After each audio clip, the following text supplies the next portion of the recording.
Assalamualaikum warahmatullahi wabarakatuh. Perkenalkan, nama saya Natasha Amanda dengan nomor induk mahasiswa 20042033. Kali ini saya akan menjelaskan mengenai tentang pemanfaatan statistika selama kuliah kerja nyata atau KKN. Saya berasal dari jurusan Ilmu Administrasi Negara, Fakultas Ilmu Sosial Universitas Negeri Padang.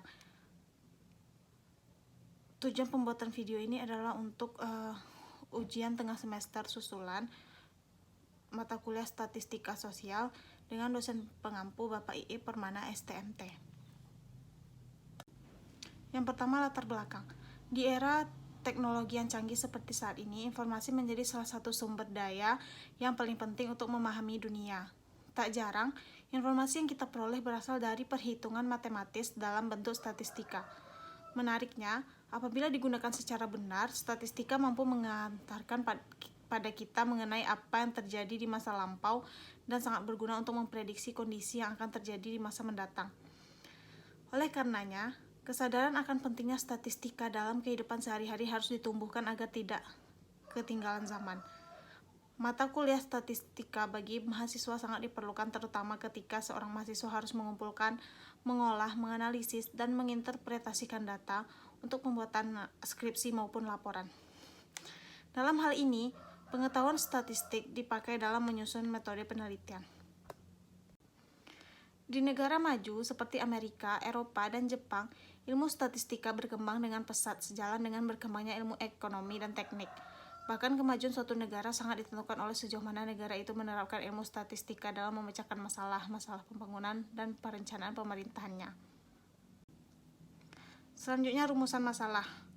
Yang pertama yaitu apa pengertian dari statistika. Yang kedua, apa saja pengklasifikasian statistika. Yang ketiga, bagaimana pemanfaatan statistika. Dan yang keempat, bagaimana penggunaan statistika selama kuliah kerja nyata. Selanjutnya, tujuan penulisan yaitu yang pertama menjelaskan pengertian statistika, yang kedua menjelaskan klasifikasi statistika, dan yang ketiga menjelaskan bagaimana pemanfaatan statistika, lalu yang keempat menjelaskan bagaimana penggunaan statistika selama kuliah kerja nyata. Pembahasan yang pertama yaitu pengertian statistika. Statistika berasal dari bahasa Latin status yang berarti state atau negara. Pada awalnya, pemanfaatan statistik berkaitan dengan aktivitas rutinitas pemerintahan, seperti yang telah disebutkan. Namun, demikian, adanya perkembangan saat ini, statistika mulai diterapkan di berbagai bidang, seperti di bidang industri, bisnis, ekonomi, sosial, pertanian, lingkungan, kesehatan, serta bidang lainnya. Statistika adalah ilmu yang mempelajari tentang perancangan pengumpulan data, penyajian data, analisis data, interpretasi data, dan penarikan kesimpulan di mana terdapat keragaman dan kondisi ketidakpastian. Ruang lingkup statistika lebih luas daripada statistik. Statistika mencakup statistik. Dengan kata lain, statistik merupakan bagian dari statistika. Jika diibaratkan sebuah komputer, kita dapat menganalogikan bahwa komputer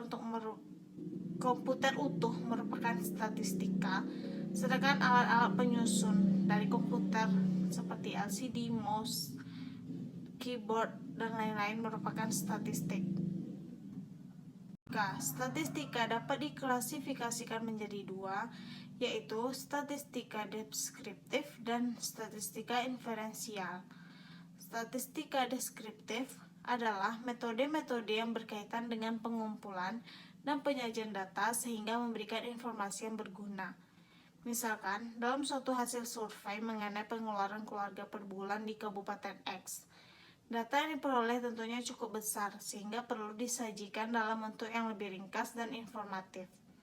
Penyajian data dapat berupa tabel, gambar, dan ukuran ringkasan lainnya.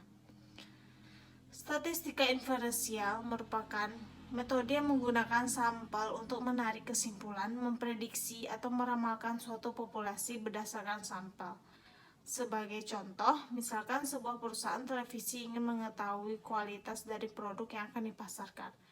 Pemeriksaan kualitas produk tersebut tidak mungkin dilakukan untuk setiap unit karena biaya yang mahal dan membutuhkan waktu yang banyak. Oleh karena itu, Diambil sampel untuk dilakukan pemeriksaan sehingga dapat ditarik kesimpulan bahwa produk tersebut sudah siap dipasarkan atau tidak.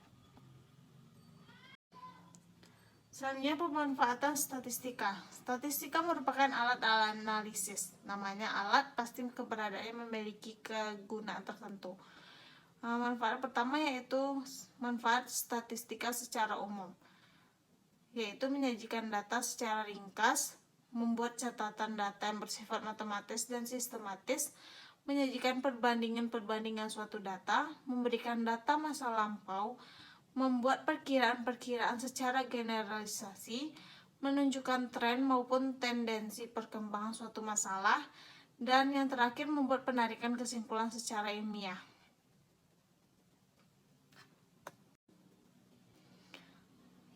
Pemanfaatan statistika yang selanjutnya yaitu manfaat statistika pada beberapa bidang. Statistika dapat diterapkan dan bermanfaat pada berbagai bidang seperti yang pertama, bidang pemasaran. Statistika dapat digunakan dalam analisis pemasaran, analisis penjualan, dan analisis pasar untuk melihat potensi penjualan di masa yang akan datang. Yang kedua, bidang kesehatan. Kegunaan statistika di bidang kesehatan diantaranya adalah untuk melihat dan membandingkan tingkat kesehatan masyarakat, memberi informasi kesehatan dan program-program kesehatan, dan menggambarkan keadaan kesehatan masyarakat.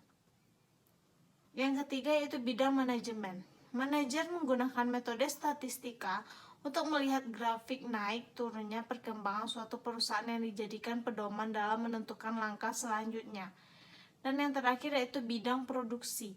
Statistika dapat digunakan untuk pengontrolan kualitas dari barang yang diproduksi, pengawasan terhadap efisiensi kerja dan produk baru. Selanjutnya, peran statistika selama kuliah kerja nyata. Selama kuliah kerja nyata atau KKN, peran statistika sangat diperlukan. Karena selama masa KKN, kami harus meninjau mata pencaharian masyarakat sekitar, penduduk usia kerja menurut kelompok umur, sarana dan prasarana ekonomi, dan sebagainya di Nagari Ampang-Pulai, Kecamatan Koto 11 Tarusan, Pesisir Selatan. Sebelum meninjau, kami membutuhkan data dari kantor wali Nagari mengenai mata pencaharian masyarakat sekitar. Perekonomian Nagari Ampang-Pulai menitik beratkan pada sektor pertanian dan juga nelayan. Hal ini didukung oleh letak Nagari Ampang-Pulai di tepi pantai dan penggunaan lahan pertanian dengan luas 163 hektar dari 216 hektar kawasan tata ruang desa. Dengan mata pencaharian sebagai penduduk adalah petani, sedangkan hasil produksi ekonomis Nagari yang menonjol adalah padi. Berikut dapat kita lihat tabel mata pencaharian masyarakat di Nagari Ampang-Pulai, di mana mata pencaharian yang paling banyak yaitu nelayan sebanyak 466 orang dan petani sebanyak 234 orang. Selanjutnya juga dapat kita lihat tabel kedua yaitu penduduk usia kerja menurut kelompok umur. Dapat kita lihat usia 0 sampai 5 tahun, 6 sampai 19 tahun, 20 sampai 49 tahun, dan 50 tahun. Selanjutnya sarana dan prasarana ekonomi.